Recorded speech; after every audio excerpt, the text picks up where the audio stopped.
बिस्मिल्लाहिर्रहमानिर्रहीम। कल हमने 4.7 के क्वेश्चन नंबर 1 और 2 की हमने बात की थी। आज हमने क्वेश्चन नंबर 3 की बात करनी है। तो इसके दो पार्ट्स दे रखे हैं। तो इसमें सबसे पहले बात जो दे रखी है वो ये है कि आप प्रूव करके दें कि रूट्स रैशनल हैं। दी गई इक्वेशन में जो रूट्स हैं वो रैशनल है। रैशनल के लिए कल हमने बात की थी कि अगर उसका डिस्क्रिमिनेंट यानी बी स्क्र माइनस 4ac उसमें वैल्यू पुट करवाएं, अगर उसका आंसर परफेक्ट स्क्वायर में आता है तो उसको हमने रैशनल का नाम हमने दिया। उन रूट्स को कहा गया कि ये रैशनल है। तो हम इसके लिए क्या करेंगे, दी गई इक्वेशन में हम ए की वैल्यू एक्स के कोफिशिएंट को ए कहते हैं, एस के कोफिशिएंट को बी कहते हैं और कांस्टेंट को सी कहते हैं। तो हमने वैल्यू को अलग करके इसके डिस्क्रिमिनेंट में पुट करवाया, बी स्क्र माइनस 4ac में पुट करवाया तो माइनस पी का स्क्वायर प्लस पी स्क्वायर। और इसको आपने इसके देखिएगा, इसको हल करने से हमारे पास plus 4q into P plus Q आ गया। और ये क्लियर है कि P square plus 4pq plus 4q square ये p प्लस 2q का ये होल स्क्वायर ऑफ ये बन जाता है, whole square of p plus 2q बन जाता है।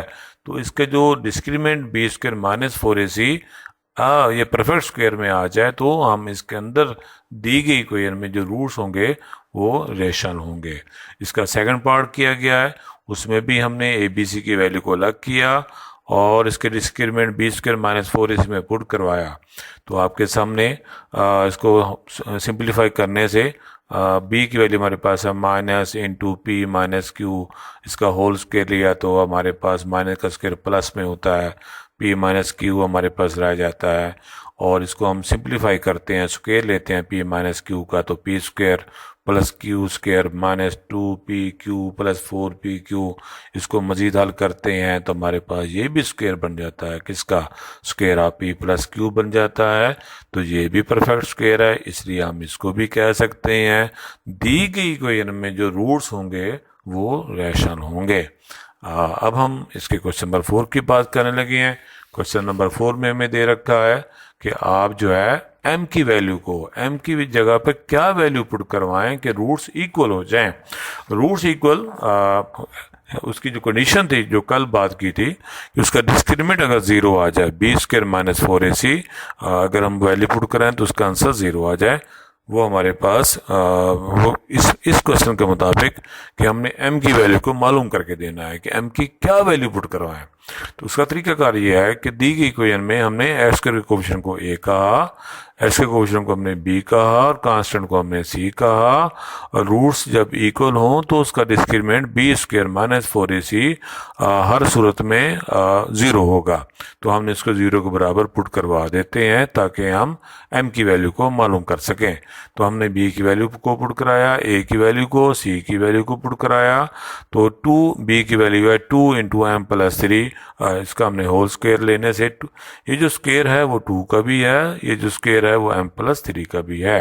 तो ये लेफ्ट हैंड साइड पे दो टर्म आती हैं, इन दोनों टर्म में 4 जो है हम उसको कॉमन लेकर उधर जाकर 0 से डिवाइड करवा दें, या तीनों टर्म से हम 4 से डिवाइड करवाते हैं तो हमारे पास जो बाकी जो हमारे पास इक्वेशन बचती है वो ये हमारे पास बनेगी square of m plus 3 minus m plus 1 into M plus 8। अब हम इसको हल करते हैं, सॉल्व करते हैं ताकि हम m की वैल्यू को मालूम कर सकें। तो हमने m प्लस 3 का जब हमने स्क्वायर किया तो हमारे पास m square plus 6m plus 9, इसी तरीके से m प्लस 1 और m प्लस 8 को आपस में मल्टीप्लाई करने से हमारे पास ये मैंने डेट कर दिया है, इससे आंसर आता है। इसको अलग से करके आप देख सकते हैं, वो आ जाएगा m square plus 9m plus 8 आता है।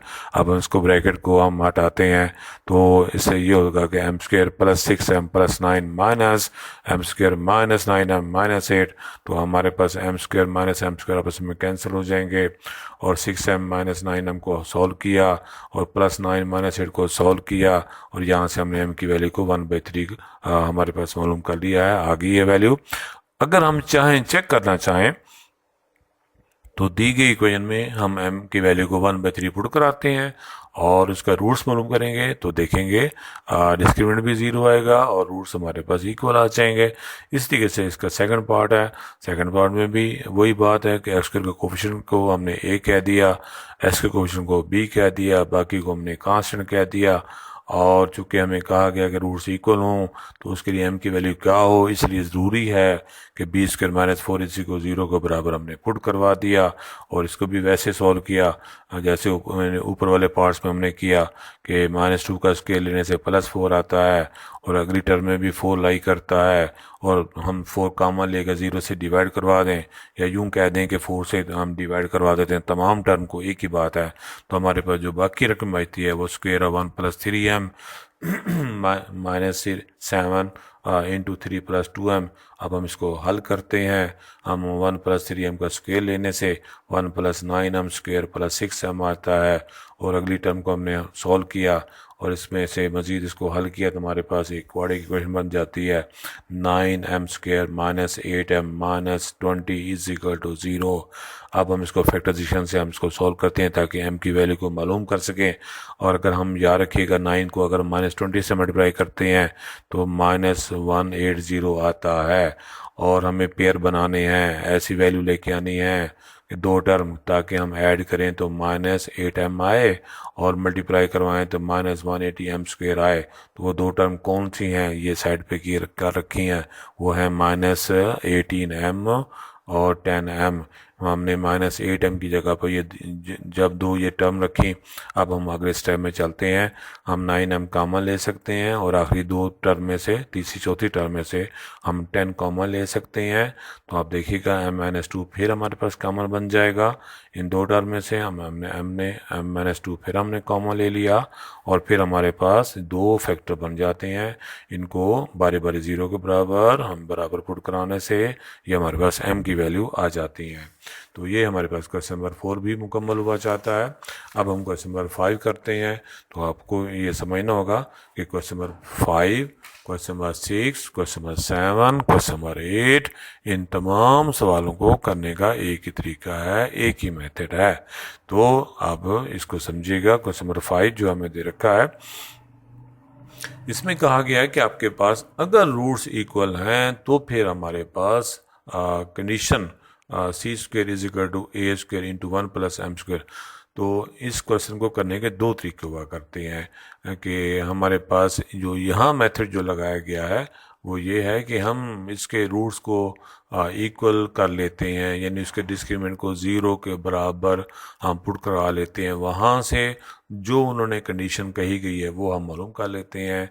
एक तरीका तो ये है। इस तरीके से ज़रा समझिएगा कि दी गई इक्वेशन हमारे पास क्या है, वो है x² + mx + c, इसका होल स्क्वायर है, = a² है।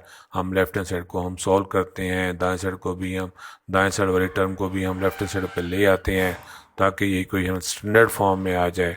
तो स्टैंडर्ड फॉर्म में लाने के बाद हमने mx + c का हमने स्क्वायर लिया, और फिर हमारे पास स्क्वायर लेने से m² x² + 2mcx + c², और a² को लेफ्ट हैंड साइड पर लिखा तो -a² आ गया। अब हम x² वाली टर्म को इकट्ठा करके कॉमन ले लिया और x वाली टर्म को हमने दरमियान में लिख लिया, और फिर कांस्टेंट जो है उसको हमने ब्रैकेट में दे दिए हैं। तो हमारे पास x के कोएफिशिएंट को a कहते हैं, x के कोएफिशिएंट को b कहते हैं, बाकी को कांस्टेंट कहते हैं। अब हमें इक्वलिटी के लिए हमारे पास रूट्स इक्वल हों तो हमने हर सूरत में इसके डिस्क्रिमिनेंट को 0 लेना है। तो हमने यहाँ अगर हम 0 पुट करवा दिया तो b की वैल्यू, a की वैल्यू, c की वैल्यू अब इसमें पुट कराते हैं तो 2mc का जो स्क्वायर है और आपके पास वो 4m² c² होता है। और फिर हम अगली आपस में वो टर्म को मल्टीप्लाई किए देते हैं, लेकिन मल्टीप्लाई करने से पहले ऐसा है कि हमारे पास 4 कॉमन जो है वो हम ले सकते हैं, डिवाइड करा सकते हैं 0 के साथ बाद में, या तमाम रकमों को हम 4 से डिवाइड करवा दें तो हमारे पास बाकी जो बचता है वो आ जाएगा m² c² minus into 1 + m² into c² - a² और = 0। अब हम इसको सॉल्व करते हैं तो सॉल्व करने से हमारे पास 1 + m² को और c² - a² को आपस में मल्टीप्लाई करते हैं। मल्टीप्लाई हमारे पास 1 को c² के साथ मल्टीप्लाई किया, 1 को - a² के साथ मल्टीप्लाई किया, इसी तरीके से m² को c² के साथ मल्टीप्लाई किया और फिर हमारे पास इसको हमने ब्रैकेट हटाने से हमारी चूँकि बाहर साइन चेंज है माइनस है, तो हमारे पास ब्रैकेट हटाने से आपके पास ये मल्टीप्लाई करने से साइन सारे चेंज हो जाएंगे। इसमें यह है कि आपके पास ये एम स्क्वायर सी स्क्वायर वाली टर्म आपस में कैंसिल हो जाएंगी और जो बाकी बचता है हमारे पास ये कंडीशन हमारे पास है, ये आ जाता है। तो हमने इसी तरीके से अगर आप चाहें तो इसका जो दूसरा मेथड है वो ये है कि आप जो दी गई इक्वेशन है X square plus M X plus C की जगह पर आप अगर ये वैल्यू पुट करवाएं और इसको हल करें तो उसका डिस्क्रिमिनेंट ज़ीरो आएगा।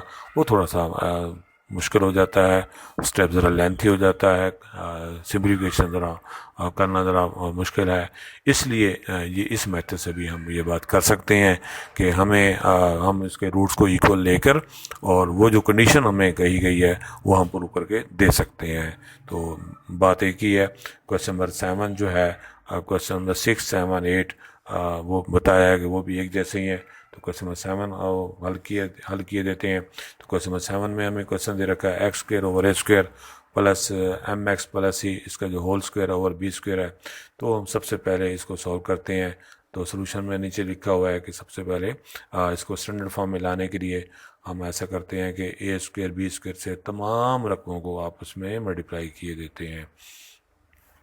तो मल्टीप्लाई करने से हमारे पास ये बी स्क्वायर एक्स स्क्वायर आ जाएगा और plus A square into M X plus C उसका होल स्क्वायर आ जाएगा और is equal to A square B square आ जाएगा। अब हम इसको मज़ीद सॉल्व करते हैं स्टैंडर्ड फॉर्म में लाने के लिए। तो वैसे है कि हमारे पास एम एक्स प्लस सी का जब हमने स्केल लिया उसको हमने फिर ए स्क्वायर से मल्टीप्लाई किया और राइट हैंड साइड वाली जो टर्म है ए स्क्वायर बी स्क्वायर उसको हमने लेफ्ट हैंड साइड पे लिख लिया। और अगर हम गौर से हम इसे देखते हैं तो अब हम इसमें से एक्स स्क्वायर जो है और पहली दो टर्म से कॉमन ले सकते हैं और एक्स वाली टर्म को हम दरमियान में लिख लेते हैं और जो कांस्टेंट है वो आपके पास हम बाद में हम इसको लिख लेते हैं ताकि वो क्वाड्रेटिक इक्वेशन की फॉर्म बन जाए। तो अब हम इसका डिस्क्रिमिनेंट को ज़ीरो के बराबर ले लेते हैं B square minus 4ac is equal to zero. तो आपके पास बी की वैल्यू हमारे पास जो एक्स का कोफिशिएंट हमारा बी कहलाता है और वो हमने पुट करवा दी। -4 ए की वैल्यू जो है वो क्या है एक्स स्क्वायर का जो कोफिशिएंट है वो एक लाता है और आखिरी जो दो टर्म है हमारी वो कांस्टेंट है वो हम पुट करवा देते हैं। अब हम फिर वही बात अगर हम इसका पहली टर्म का स्केल लेते हैं वो 4 आता है और दूसरी टर्म में भी 4 लाई करता है तो 4 कॉमन लेने से उसके बाद में 0 से डिवाइड करवा देते हैं। या इसमें गौर से देखें हम 4a के जो है ना अगर तमाम टर्म से 4a से डिवाइड करवा दें तो हमारे पास फिर ये शॉर्ट फॉर्म में इक्वेशन आ जाती है। तो 4a स्क्वायर से डिवाइड करवाने से हमारे पास क्या ये वैल्यू हुआ ये ए स्क्वायर एम स्क्वायर और सी स्क्वायर और माइनस हमारे पास ये जो दो ब्रैकेट आई हैं आपके सामने इज इक्वल टू 0 हमने लिख दिया। अब हम जो है ना इसको आपस में मल्टीप्लाई करते हैं दूसरी और आपके पास ये दो ब्रैकेटों को।